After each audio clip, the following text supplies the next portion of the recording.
Good afternoon. I know that we've already spent some time together this morning in class, and I know that I was going to probably write something out, but as I was processing through class, and I just felt like it was more necessary for me to make a video and mainstream this process a little bit more for you and really kind of take out any confusion. I felt like there was a lot more confusion after we left class, and that just makes things look a lot bigger than they really should be. So what I'm going to be doing is I'm going to be going through your textbook. You may want to have that out while we are going through this, and I'm going to be connecting it to what we're doing. The first thing with your textbook, it actually gives you two different perspectives. One is through written literature and the other is through visual media. And we're obviously focusing on the written portion. However, the concepts that are in your textbook still are applicable to either one. You still need to be recognizing and applying a lot of these skills. The thing is, when you're doing an analysis, is that there are certain tools that we can use in order to analyze something, and they're literary devices. And I was thinking that yes, they're literary in the sense that we can use them with stories, but when you are doing things like illusions, where you are using real life people or circumstances to give context within a written material, that's still an illusion. And so you can use some of these in order and bring them into different types of literature, different type of texts. But again, we're going to be focusing on the Garden of the 14 Paths, which we have been working on. And another opportunity to really calm the anxiety here is that this is no different than any other piece of work. It's just purpose, and it's the focus of what we're doing. Remember, all writing has a formula. Intro, body, conclusion equals paper. So you know that. That's your big scope. And what sets it apart is purpose.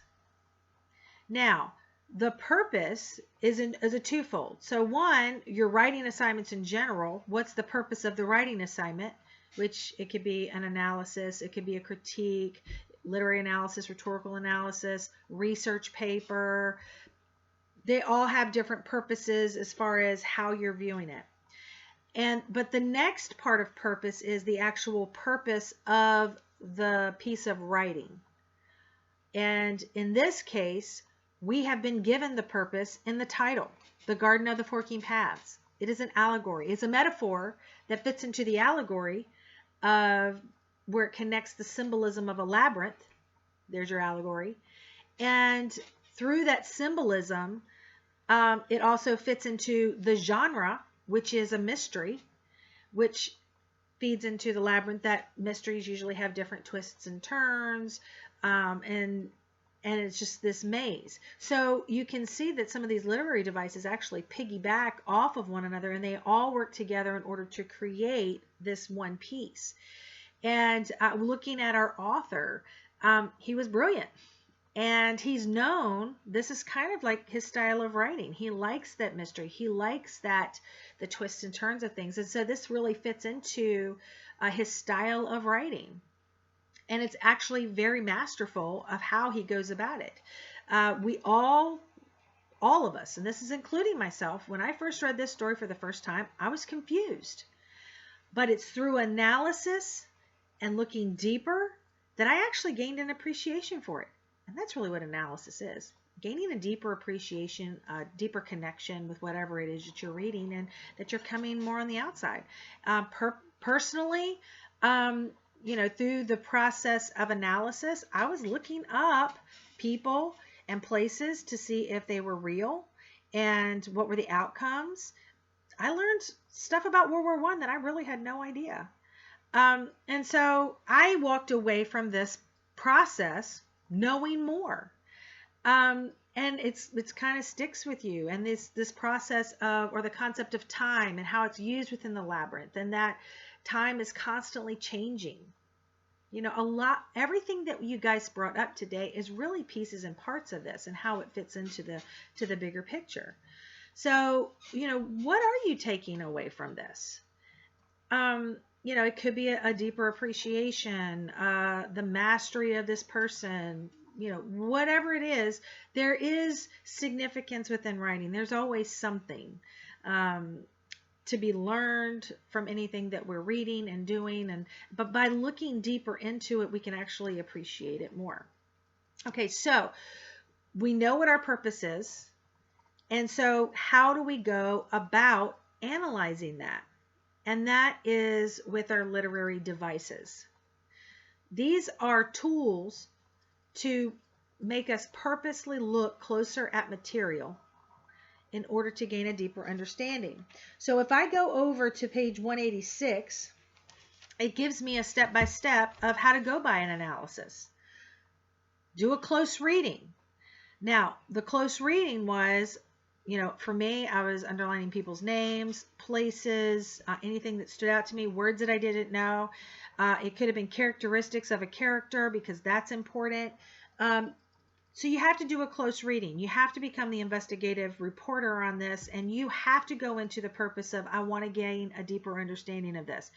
And context, the allusions that are made. Remember, an allusion is something that's real life that they're alluding to, but that's to help you gain some context of the information that's there. That's how we determined that it was World War I.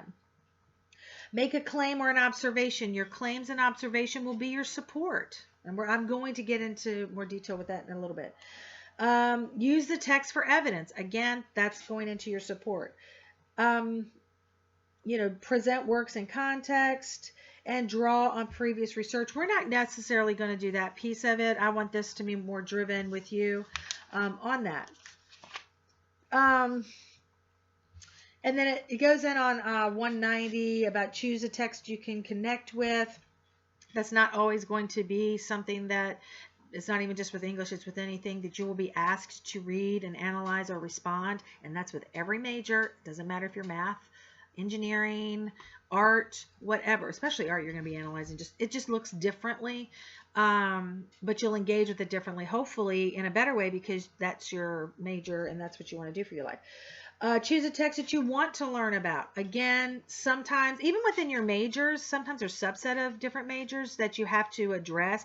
Like if you're going into business, you're probably going to have an ethics, or you're going to have business law. And sometimes those other pieces of it aren't necessarily interesting to you, and that's not why you're doing it, but it doesn't mean that you can't learn from it. Doesn't mean that you can't extract something from it. So you always need to go about anything that you're reading and that you're being required to analyze, even if it may not really excite you. There's something that you can learn about everything. And that's really what a part of this journey is about. Choose a text that you don't understand. I think that can be taken a little, I wouldn't say would necessarily understand as much as maybe you're not familiar with it, but it doesn't mean that there's not some value there. What they're trying to say is that don't use stuff that you have some prior knowledge about. Sometimes when we go into certain things with prior knowledge, we have preconceived notions of what things should be. And it honestly kind of taints what you're reading. And so sometimes if you're getting fresh perspectives, fresh information, something that you're not as familiar about, go into it with the mindset of, rather than shutting down of like, oh, I don't like this, blah, blah, blah. What can I learn about it? And if I can promise you this, if you change your mindset into what can I take from this, then you will be better off for it. And even in this story, even though it is, it's a mystery, it's fictional, I still learned some stuff from it, and I thought it was just really interesting. It goes on to 192, defining your key terms, things that you don't know. Again, that's context of things. And that's really going in through that it's really active reading. You need to be actively engaged at what you're doing. Now, granted, sometimes when you do your read-throughs, things jump off the page. Yes, if that happens, notate that.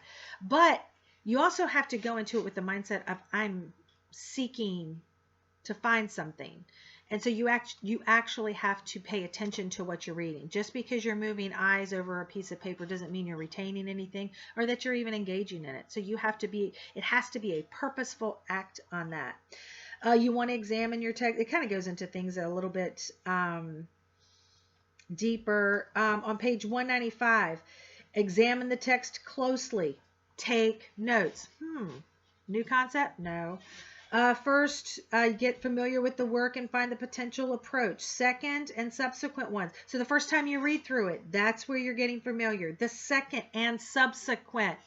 Key phrase, subsequent, which means when you are doing an analysis or if you're looking at any material, you're not doing yourself any service if you just leave it with one read through. You're not gaining deeper understanding. You're not trying to engage with the text. It takes multiple read throughs.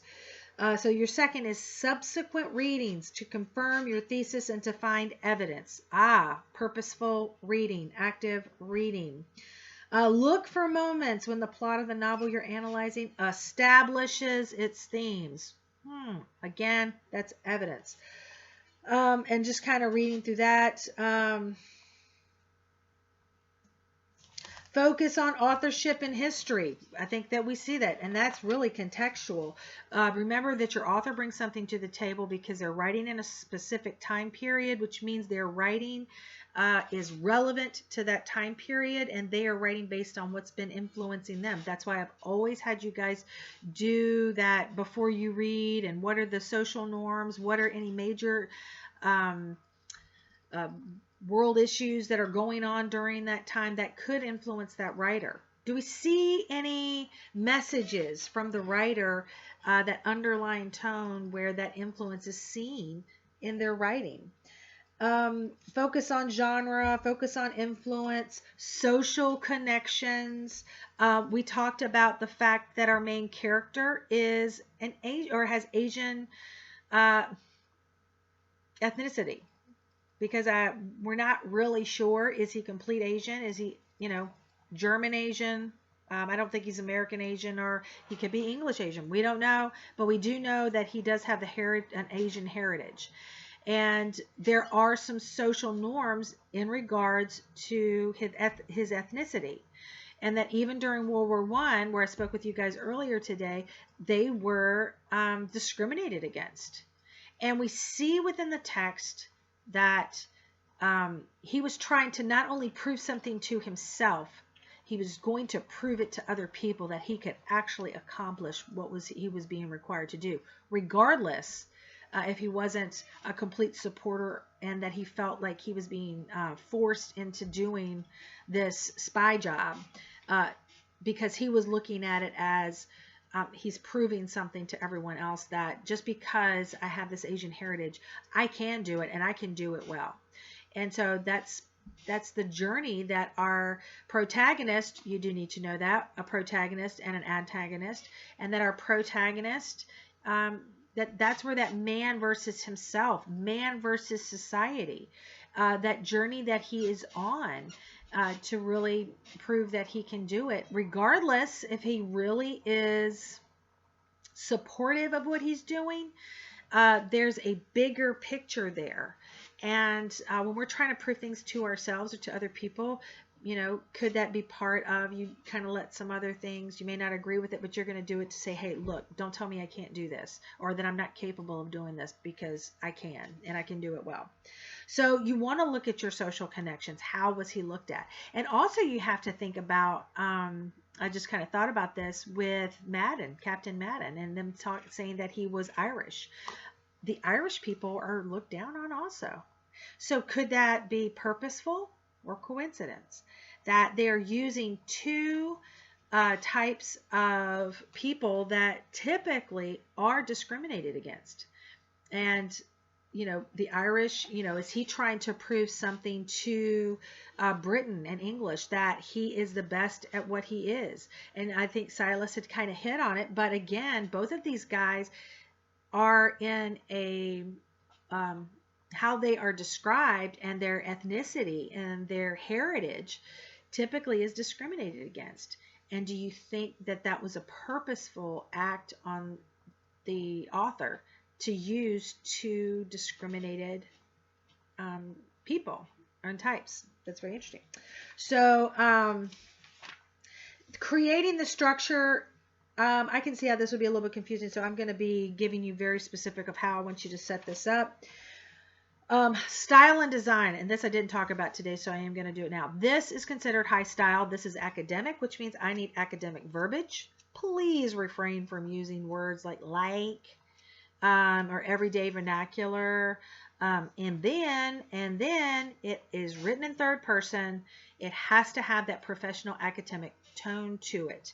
And so this I want written on high style. And it is an MLA, and for those of you who have had challenges or I have edited you on your format, we are halfway through the semester, which means I am grading you more stringently on format. Please make sure that you are correcting that and you are aware of it. If you need to make yourself a checklist of things to be mindful of, like make sure that you click on no spacing before you click on your format. Make sure that it is a strict double space. There's no additional spaces in between your paragraphs or even through your headings, because if you don't click on no spacing, even your header on your first page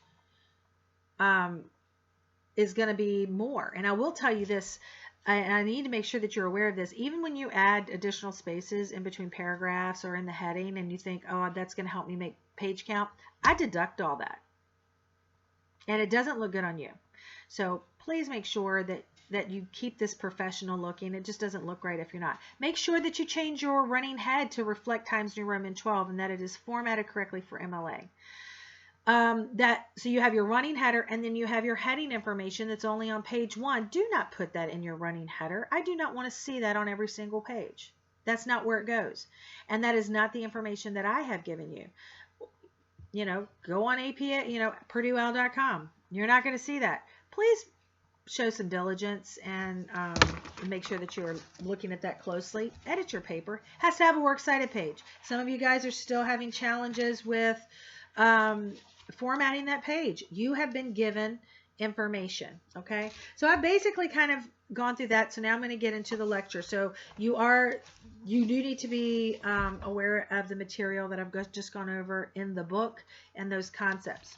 All right, so let's shift into the next gear. So we've talked about the purpose, which has been given in our title. So this whole paper will support that concept of a labyrinth and how it is reflected in the story. That is your purpose, all of you. Your purpose is the metaphor of the Garden of the Forking Paths used in the allegory where it connects to the labyrinth. And how is that reflected in the story to support that whole labyrinth, the symbolism of the labyrinth.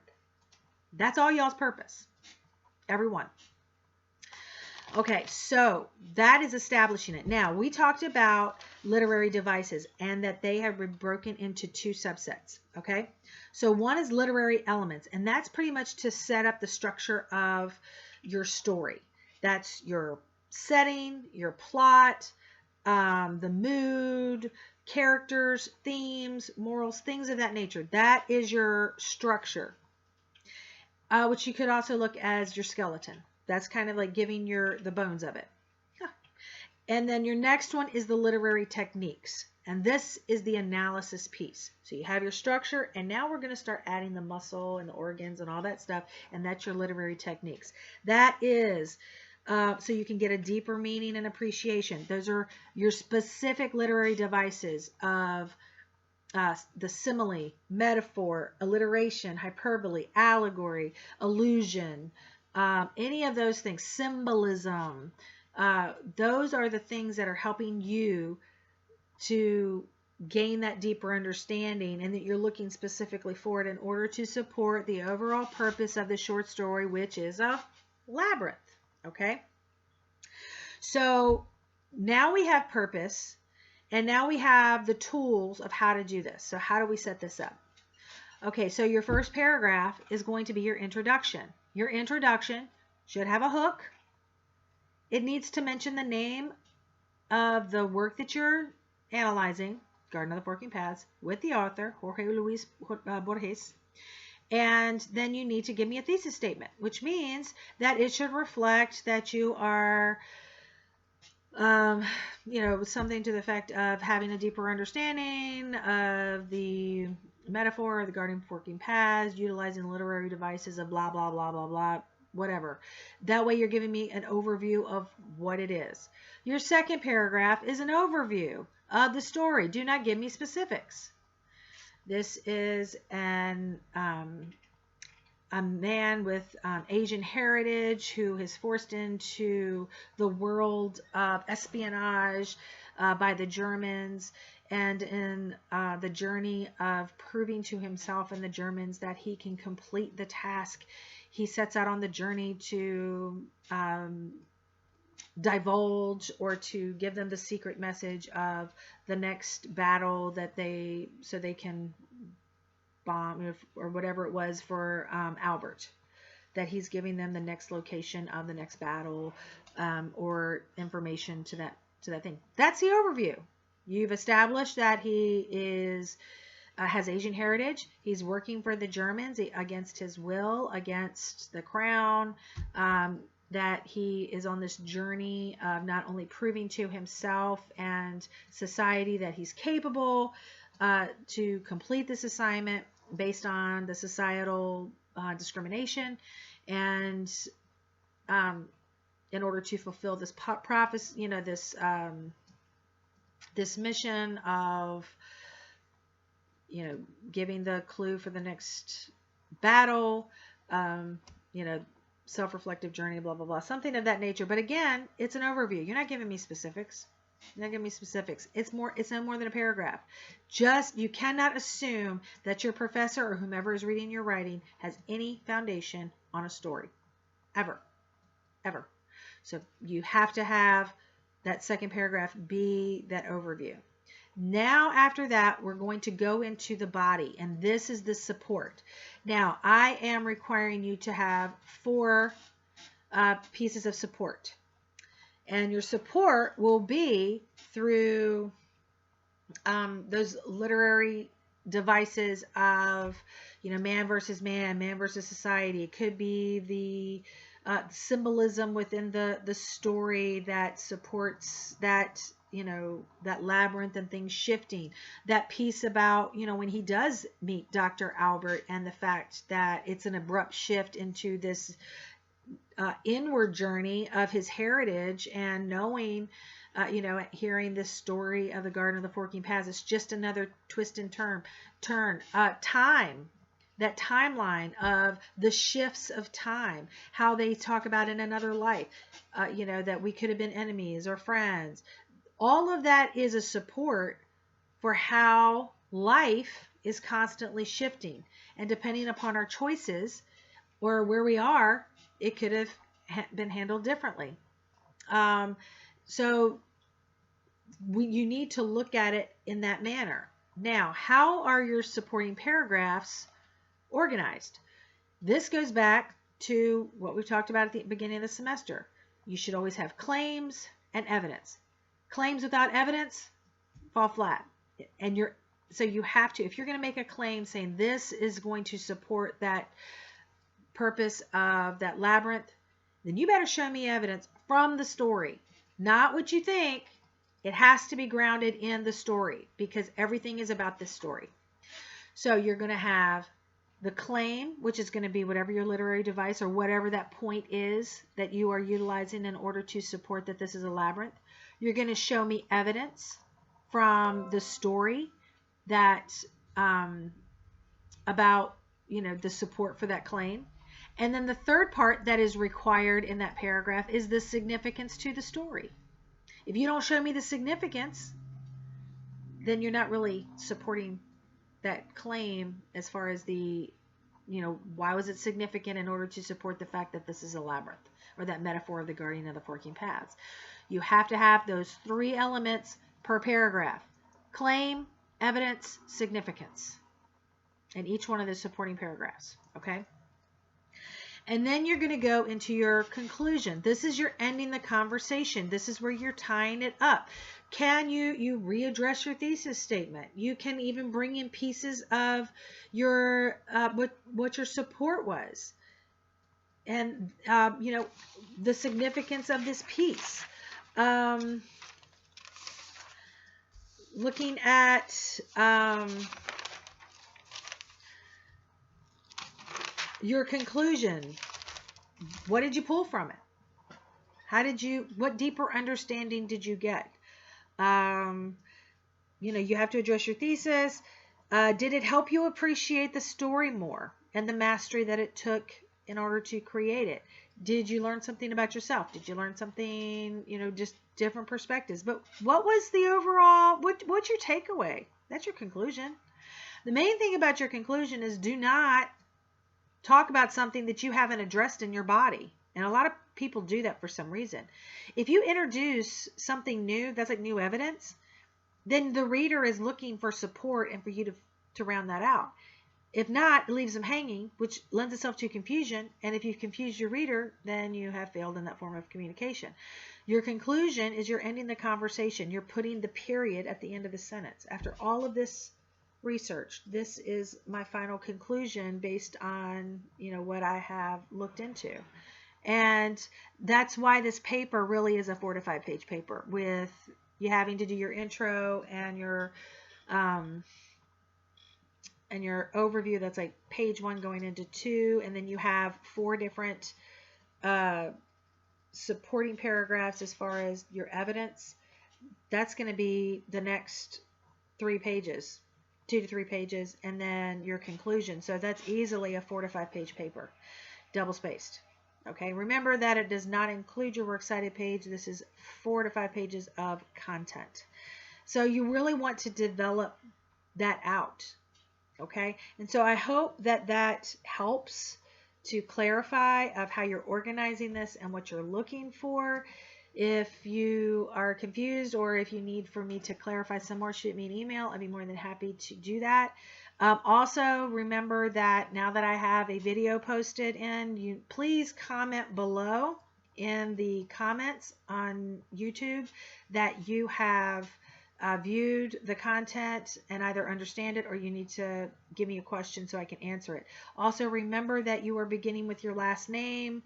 Do not give me your full name. So it would be Waters. I understand the content. Thank you for the clarification, or just something that I know that you have read this or that you watched it and that you've understood it. So like I said, like I told you guys in class today, that I'm going to make your due dates Monday, and that will be for the quiz and for your paper. And I hope you guys have a fantastic spring break. You definitely all need it and have been working so hard. So stay safe. Please still make good choices until we get through this crazy time that we're having. So God bless. I love you guys so much, and I'm praying for you. Have a great day.